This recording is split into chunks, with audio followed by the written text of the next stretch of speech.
You think getting stronger makes you invincible. It's the whole point, right? Add weight to the bar week after week and the body hardens. You become more resilient, more robust, more capable. But if I told you that's a convenient, dangerous lie? What if every plate you add to the bar isn't just increasing your capacity, but is actively making you more fragile? This isn't a metaphor, it's biochemical reality. The strongest, most advanced lifters in the gym are often only one tiny, invisible mistake away from a career-ending injury. You've seen it happen, a lift that looks identical to 1,000 others, but on this one rep, something is different, and the result is disastrous. This is the hidden law of diminishing strength, and ignoring it is the single biggest mistake you can possibly make. There is a paradox in all of this. Strength itself isn't bad. It's a requirement for that long, healthy life. The problem is strength is a magnifier. It magnifies your power, your stability, and your performance. But it also will magnify the consequences of every single imperfection in your movement.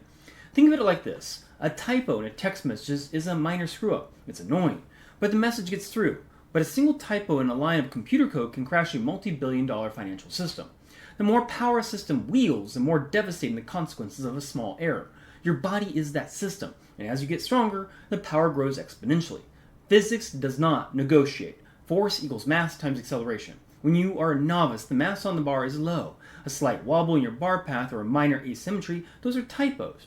But the forces are manageable, and your body's tissue can absorb the mistake. But as you go from squatting the bar to squatting 400 pounds, the mass variable in that equation becomes enormous. Now that same tiny deviation does not create a small incremental force, it creates a destructive one. The force amplifies and sent hurtling into the tissues least prepared to handle it, which is your ligaments, your tendons, and your cartilage in your joints. This is force amplification, and it's why so many experienced lifters suddenly break. Strength doesn't protect you, it magnifies whatever you bring to the table, flaws or greatness. And the problem actually gets even deeper. Force amplification wouldn't be so bad if our bodies adapted uniformly, but they don't. This brings us to the second piece of the puzzle, the durability gap, something we talk about a lot on this channel. If you want to know more, please drop that like and subscribe down below. Imagine you're upgrading a car. You drop a monstrous 800 horsepower engine into the chassis, but you leave the stock suspension, factory tires, and standard brakes. What happens the first time you take a corner at speed? Disaster. The engine has the power, but the chassis lacks the integrity to handle that power. In strength training, your muscles are the engine, your connective tissue, which is your tendons, ligaments, fascia, are your chassis. And the hard truth is that the engine almost always upgrades faster than the chassis. Muscle tissue is incredibly responsive. With good training and nutrition, you'll see strength gains in a matter of weeks, partly due to neural adaptations that let you use more of the muscle you already have. You feel stronger because you are stronger from a muscular standpoint. But your connective tissue are a different schedule. Tendons and ligaments have less blood supply and much slower metabolic rate. While muscles adapt in weeks, research shows that meaningful, robust adaptation in your tendons can take months, not just weeks. It also appears that tendons adapt best for high magnitude loading, not just general fatigue though. This creates a durability gap, a dangerous window where your muscle engine is writing checks that your connective tissue chassis cannot catch. You have the horsepower for a near PR, but your tendons might not have the stiffness to safely transmit that force. You're moving toward a bigger lift, but you're also moving toward a structural vulnerability. You are strong, but you are not durable. And if you're lifting in that gap, totally unaware your suspension is about to get out. So how does this hidden law, this blend of force amplification durability gap, actually show up in the gym? It's actually rarely a mystery. It follows one of three well-known worn paths to injury. Your job is to recognize which direction you are heading.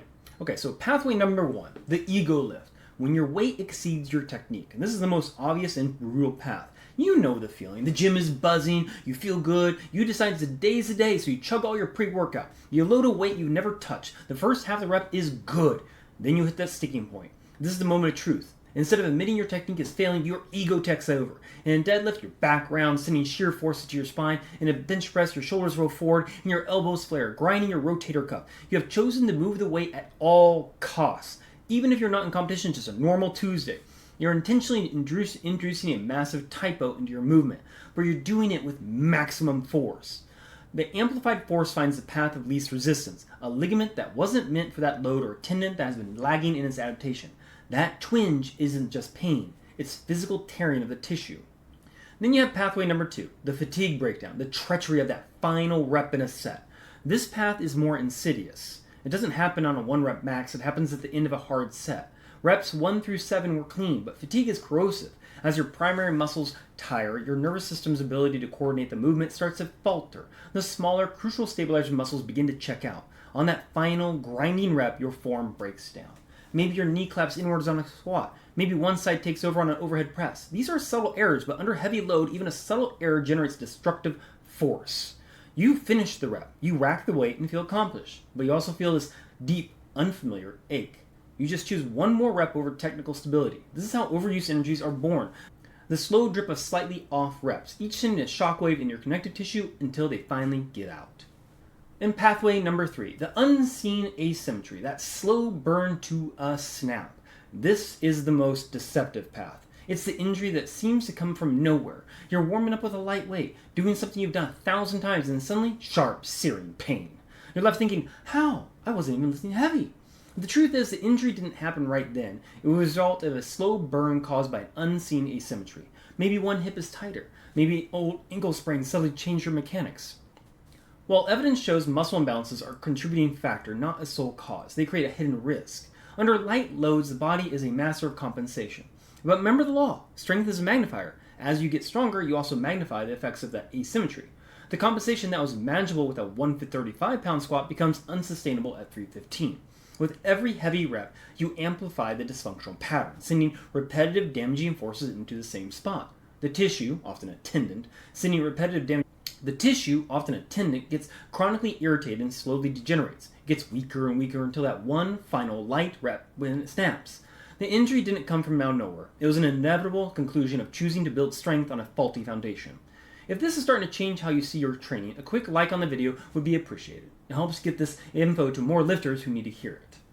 So now that we understand the problem, how do we fix it? How do we keep getting stronger without becoming more fragile? The answer isn't to stop pursuing strength, the answer is to start respecting it. It's about shifting your mindset from just adding weight to build an integrated, resilient system. This is the professional approach, built on 4 principles. Principle 1, master your movement, technique over tonnage. The phrase is a cliche for a reason. It doesn't just mean use good form, it means pursuing technical perfection with the same fire you bring to a new PR. Every rep is a chance to refine your movement code. The compass here is simple. You can move toward more weight or you can move toward perfect reps. The latter builds a foundation for the former. Use tempo training. Take 4 seconds to lower the weight, pause, then explode up. The extended time under tension forces control and exposes your weak points. Use pause reps even. Pause at the hardest part of the lift, the one that's hardest for you and not what anybody else said. This kills that stretch reflex and builds raw, honest stability. Focus on eccentric or lowering phase. Your goal is to make your last heavy rep look identical to your first warm-up rep. When technique is non-negotiable, risk will plummet. Then we have principle number 2, the submaximal mindset. Train, do not test. The amateur goes to the gym to test their strength. The professional goes to the gym to build it. This is the submaximal mindset. The vast majority of your training should live in that 80 to 95% range of your 1 rep max, not a 100% or beyond. How many people you do know go in there and try to max out every single week? I have known many, especially within the CrossFit realm. No one tells them differently. No coach tells them differently. That's a different problem. That's a different video. I'll rant about that later. This is a zone you get to a strong growth stimulus with a much lower risk of technical breakdown and systemic fatigue. Use tools like rate of perceived exertion, your RPE, or reps in reserve, your RIR. A set at an RPE of 8 means you finish knowing you could have done 2 more perfect reps. This ensures you're providing a stimulus without redefining your problem. Constant testing leads to burnout and injury. Consistent, intelligent training in the submaximal zone leads to a long-term progress. A 1 rep max should be a demonstration of the strength you've already built and not a reckless search for your breaking point. Principle number 3, strategic recovery, rebuilding your chassis. If you accept that muscle and connective tissue adapt at different rates, you have to program for the slowest part of the system. This means actively planning for the recovery of your tendons and ligaments, not just your muscles. A deload week where you slash volume intensity is not weakness, it's biological necessity. It's when your connective tissues finally get that breathing room to repair, remodel, and strengthen their collagen matrix. It's when the chassis gets upgraded. Outside the gym, this means getting 7 to 9 hours of sleep, managing your stress, and eating enough fuel to repair. You don't get stronger in the gym, you get stronger when you recover from what you did in the gym. And our last principle, number 4, integrated training, unifying your body system. You need to finally stop thinking of strength as an isolated activity. You have to support it. This means your mobility work to ensure your joints can move through a full range of motion without compensating. Strength without mobility is just rigidity, and rigid things break. It means balancing your main lifts with accessory work that target imbalances. If you bench press, you must train your upper back to maintain shoulder stability. And more crucially, it means warming up properly. A good warm-up prepares the nervous system, increases blood flow to muscles and connective tissue, and primes the exact patterns about your load. Jumping straight into a heavy set is like redlining a cold engine. It's a shocking, jarring experience for the system that dramatically increases the odds of something going wrong. The hidden law of diminishing strength isn't a life sentence of mediocrity. It isn't an excuse to stop getting stronger. It is a call for intelligence. It is a demand for respect. With great power comes great responsibility to your own body. The weight on the bar is a blunt instrument. Without the guidance of flawless techniques of maximal programming and strategic recovery, it's a tool for destruction. But when wielded with precision and intelligence, it's the greatest tool for self-improvement ever invented. So don't fear getting stronger. Fear getting strong foolish. You can choose to chase numbers with no regard for the system, or you can choose to build a body that's not only powerful, but truly unshakably resilient. Train smart, focus on perfect execution, and you can keep adding plates to the bar for decades. If this changed how you think about lifting and you want more deep dives into bodybuilding, more bulletproof body, subscribe to the channel and hit the notification bell so you don't miss what's next.